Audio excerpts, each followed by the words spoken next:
Situation कशी आहे आता, एकतर मला झोप लागत नाही आणि रात्रीची 1:50 झाली. त्या 2 वेळा व्हिडिओ अपलोड केला. एक वेळेस अपलोड केला तर दुसऱ्या चॅनलला गेला माझ्याकडून आणि अजून एकदा अपलोड केला. त्यावेळेस थोडंसं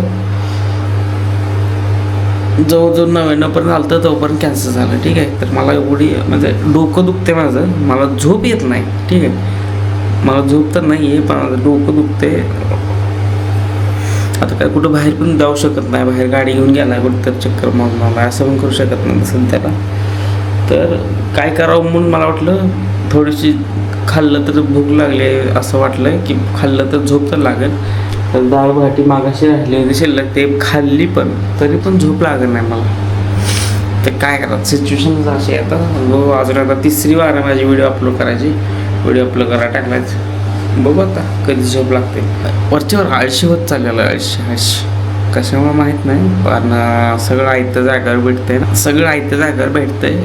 का ड्युटीला पण जायचं जवळच आहे, काम पण इथं जवळच आहे. घरी आल्यावर जेवण टायमावर खायला तेवढं भेटतंय. आणि ना मला ते मोबाईलची घाण सवय लागली, एवढी घाण सवय लागली.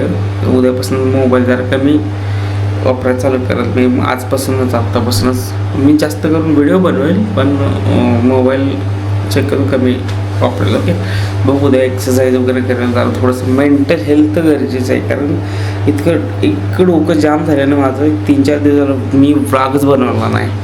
आता पण पिल्या झोपला आहे. पिल्याचे सर्दी आहे ना, ते मागाशी जसं बोललो ना, त्या डोक्यात सर्दी गेलेली आहे त्यामुळे ते सारखं जागत आहे. म्हणजे तिला पण झोप येत नाही. थोडं एक अर्धा 1 तासाला सारखी उठते ना, असं रडल्यासारखं करते, ठुसठुस करते. तिला पण किरकिर चिडचिड होते. ओके, तर मग दुपारी मी वाफ द्यायला गेलो, वाफ देऊन आणले तिला, काही विषय नाही. बघ वाफ जर नाही राहिली सर्दी तर मग दवाखान्यात वगैरे नेईन तिला. तर अगोदरच तिला गोळ्या वगैरे चालू आहे. त्या गोळ्या म्हणजे ते पावडर वगैरे आहे, ती डॉक्टरनं सांगितलं आहे तिला. काहीतरी पोट साफ होत नव्हतं, डेली पोट साफ व्हायचं आहे ना, ते डेली पोट साफ होत नव्हतं. त्यामुळे त्यांनी जे सेरलॅक असतं ना, ते दुसरं ते घ्यायला सांगितलं होतं सेरलॅक. तर ते एक चालू आहे.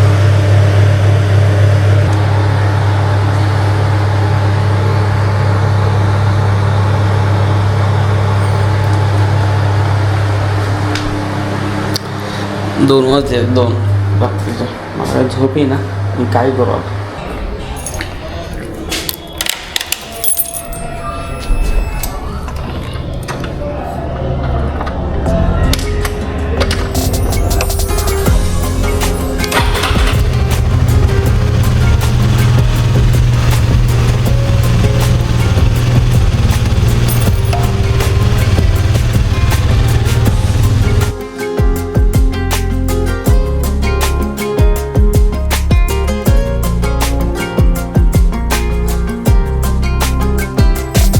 तर काहीच पिल्याला घेऊन हॉस्पिटलला होतो. तर डॉक्टर बोलले की तिला फक्त सर्दी आहे ना, आणि ते डोळं पण बघू बाई बोलू दे की मला कॅमेऱ्याकडे बघून. तर तिला सर्दी झाली ना, तर डोळं वगैरे चेहरा पूर्ण सुकला तिचा. डॉक्टर बोलले टायफॉईडचं का निमोनियाचं काहीतरी इंजेक्शन आहे, ते 20 तारखेला घे म्हणले. पण 20 तारखेला आहे ना पिल्याचं डोस आहे तिचा 9व्या महिन्याचा. तर पुढच्या आठवड्यात गावाकडे जायचं आहे ते डोस असल्यामुळं. आणि ते बोलले की 20 तारखेला तुम्ही त्याला इंजेक्शन द्यायला घेऊन या, निमोनियाचं काहीतरी टायफॉईडचं. तर मी म्हणलं नाही. तर ते बोलले की पुढच्या महिन्यात आहे, काही विषय नाही.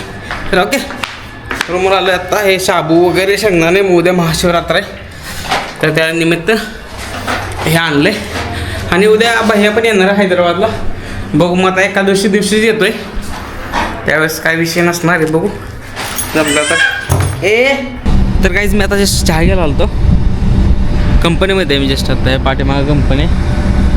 ठीक आहे. तर दुपारी आहे ना एवढं भांडण झालं ना, तुफान भांडण झालं माझं. आणि आज व्हॅलेंटाईन डेचंच भांडण झालं आहे, काही विषय नाही. जेवढं भांडण जास्त तेवढंसं काय तर प्रेम वाढते असं आहे ना, तर तसं काहीतरी समजा. तर आज जरा थोडंसं झालं भांडण, थोडं म्हणजे बऱ्यापैकी झालं आहे. ठीक आहे. तर ते भांडणात जाऊ द्या. अजून एक विषय की बाबा आपल्यापाशी काय अशी माणसं असते ती की जी आपल्यासोबत राहते ती, नाही का, म्हणजे आपल्यासोबत आवडते ती, आपल्यासोबत राहते ती, आपल्याला चांगलं पण बोलते ती, आपल्याबद्दल आपल्यापाशी फक्त चांगलं बोलते ती. आणि नंतर जेव्हा तुम्ही नाही का म्हणजे असं दुसरे कोण ऐकतं की अरे असं असं हा असं असं बोलला, अरे आपल्याला वाटतं की बाबा नाही नाही आता रोजचा आपला दोस्त असतो किंवा मग आपल्या जवळच असतो तो, तर मग असं बोलणं शक्यच नाही. तर मग असं आपण एक वेळ एक जणाकडनं ऐकतो किंवा मग अजून एक जणाकडे ऐकल्यावर ठीक आहे, पण अजून 2-3 असे जर प्रत्येक वेळेस जर तुम्हाला असे माणसं बोलत असतील तर मग समजून जायचं की तो आपला मित्र नाही आहे. ठीक आहे, मग त्यापाशी त्याच्यासोबत किंवा त्याच्यासोबत किंवा मग त्याच्याशी सोबत ठेवणं काय गरजेचं आहे मला सांगा. काहीच गरज नाही ना. जर तो व्यक्ती जर आपल्यासमोर गोड बोलतो आणि आपल्याच पाठीमागं आपल्याविषयी चांगलं नाही बोलत, तर त्या व्यक्तीची मैत्री किंवा काहीतरी एखादा संबंध वगैरे ठेवण्यात काय अर्थ आहे का? काहीच अर्थ नाही. तर अशा माणसाला मी ना डायरेक्ट कट ऑफ करतो. म्हणजे नाही का, बोलायचा संबंध ठेवायचाच नाही. विचार करत होतो तर जरा डोकं चढ झालं होतं माझं त्याने, आणि रात्री झोप पण नाही होत माझी. 3 ते 4 दिवस झालं झोप होत नाही माझी रात्री. ते सर्दी आहे ना सारखी, रात्री 1-1 तासाला सारखी जागते. म्हणजे तिला सर्दी झाली ना, तर ते उठते आणि रडायला चालू करते. मग तिच्याकडे बघत बसावं लागतं. मी थोडं वेळ बसतो, ती थोडं वेळ बसते. ओके गायचं, आता मी बदाम शेकायला गेलो ना, ड्युटी सुटली माझी येताना, आणि येताना मी घरी आलो. कपडे नाही आपले बूट बदलला, फक्त बूट बदलला आणि कचरा टाकायला गेलो. तर येताना ते तसलं बदाम शेक वगैरे नसतं का, ते आणायला गेलो. तर तिथे एक पोरगं होतं, त्याला माझी गाडी लय आवडली. त्याने फोटो पण काढले. मी गाडीचे दाखवतो मला, हे बघा 1, 2, 3, 4 फोटो काढलेत. हे 4 फोटो काढलेत आणि विचारत होता गाडी कुठली आहे वगैरे, काय करतो वगैरे. मी त्याला सांगितलं यूट्यूब चॅनलला वगैरे. तर त्या टायमाला कॅमेरा नव्हता माझ्याकडे, मोबाईल होता माझ्याकडे. पण त्याला फक्त मोबाईलमध्ये फोटो काढून त्याला पाठवले. तर आता आलं व्हिडिओ कालचा एडिट करत बसलो होतो. परवाचा व्हिडिओ काल झाला आहे. माझं ब्लॉग इकडे तिकडे होतं, त्यात काही विषय नाही.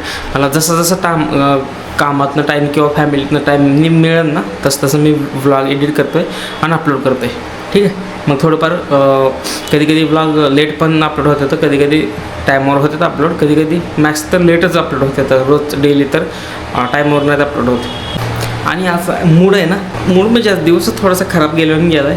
ठीक आहे, पूर्ण दिवसच एकतर झोप नसल्यामुळे माझं डोकं एक फुल काय त्याला डोकं दुखते. आणि अजून पण झोप आहे मला, पण मला ब्लॉग एडिट करायचा, अपलोड करायचा. ठीक आहे, एडिट करून अपलोड टाकतो. हो झालं तर ठीक आहे, नाही तर उद्या सकाळी ब्लॉग येईल, ते पण कालचा ब्लॉग. आजचा ब्लॉग तर मी उद्या एडिट करणार आहे. उद्या मी थोडंसं एक्सरसाइज वगैरे करेल, थोडीशी कुठं तर ग्राउंडवर जाईल, एक्सरसाइज फिक्स करेल. माझी तब्येत म्हणजे अंग असं लई आकडून गेलं आहे. ओके, तर आजचा ब्लॉग इथे संपवतो. आजचा छोटासा ब्लॉग इथे संपवतो. ब्लॉग आवडला असेल तर लाईक करा, शेअर करा आणि सबस्क्राईब करा. Bye, please.